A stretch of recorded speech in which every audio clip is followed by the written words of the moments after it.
BJP రాష్ట్ర కార్యాలయంలో శ్రీ ఛత్రపతి శివాజీ మహారాజ్ జయంతి సందర్భంగా నివాళులు అర్పించారు. తెలంగాణ రాష్ట్ర ప్రజలకు భారతీయ జనతా పార్టీ తరఫున శుభాకాంక్షలు తెలియజేస్తూ మరి శివాజీ మహారాజ్ని ఈరోజు భారతదేశంలో ఒక మంచి యోధుడుగా ఒక మంచి పరిపాలన అందించేటువంటి ఒక వ్యక్తిగా ఈరోజు చూస్తూ ఉన్నాం. ఒక మతానికి, ఒక కులానికో, ఒక ప్రాంతానికో సంబంధించినటువంటి ఒక రాజు కాకుండా శివాజీ మహారాజు యావత్ దేశంలో కూడా మంచి పరిపాలన యంత్రాంగాన్ని వారు డెవలప్ చేసి ఈరోజు దేశంలో ఇప్పుడు ఉన్నటువంటి ఒక ఏవైతే రెవెన్యూ వ్యవస్థ అయితే ఏంది,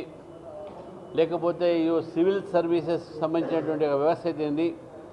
ఇవన్నీ కూడా వారి యొక్క పరిపాలన మోడల్ మీద ఆధారపడి ఉన్నది. శివాజీని కేవలం ఒక హిందూ రాజుగా ముఘల్ సామ్రాజ్యానికి ఎదుర్కొని పరిపాలన అందించిన రాజు కాకుండా అన్ని మతాలని, అన్ని కులాన్ని గౌరవించినటువంటి వ్యక్తి శివాజీ మహారాజ్. ఈ శివాజీ జయంతి సందర్భంగా మంచి పరిపాలన, అవినీతి రహితమైన పరిపాలన మన పాలకులు చేయాలని చెప్పేసి కూడా నేను ఈ సందర్భంగా కోరుతూ, మరి ప్రస్తుత రాజకీయ పరిస్థితుల్లో కూడా శివాజీ ఒక పరిపాలన మనకు ఆదర్శంగా, మనకు ఒక ఇన్స్పైరేషన్గా మిగులుతుందని చెప్పేసి కూడా తెలియజేస్తూ, మరి శివాజీ మహారాజుని మనం ఒక హిందూ రాజుగానే కాకుండా, హిందూ ఆరాధ్య పురుషుడే కాకుండా యావత్ భారతదేశం అన్ని కులాలు, అన్ని మతాలు కూడా గౌరవించేటువంటి వ్యక్తిగా వారిని ఈరోజు అందరం కూడా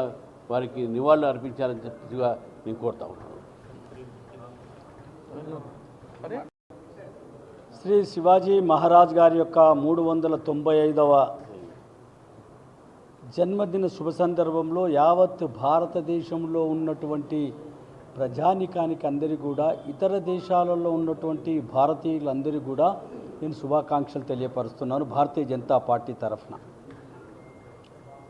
ఈ దేశంలో ఉన్నటువంటి ప్రస్తుత 29 రాష్ట్రాలలో ఏ రకంగా పరిపాలన ఉండాలని ఆనాడు 395 సంవత్సరాల క్రితము తను ఏదైతే యావత్ సామ్రాజ్యానికి అధిపతిగా ఉండి ఏ రకంగా సేవలు అందించాలి, ఇంతకుముందు మా రామచంద్రరావు గారు చెప్పినట్టు డిఫెన్స్ ఏ రకంగా ఉండాలి, రక్షణ రంగం ఏ రకంగా ఉండాలి, వైద్య రంగం ఏ రకంగా ఉండాలి, విద్యారంగం ఏ రకంగా ఉండాలి, సివిల్ సర్వీసెస్ ఏ రకంగా పనిచేయాలి, రాజకీయ నాయకులు నిస్వార్థ భావనతో ఏ రకంగా పనిచేయాలి, ప్రజలకు సేవ చేసేటటువంటి అంకిత భావంతో ఏ రకంగా పనిచేయాలి అనేటటువంటి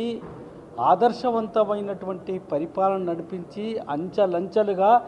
ఇప్పటి ఈ సంవత్సరంలో నడుస్తున్నటువంటి రాజకీయ నాయకులకు అందరికీ కూడా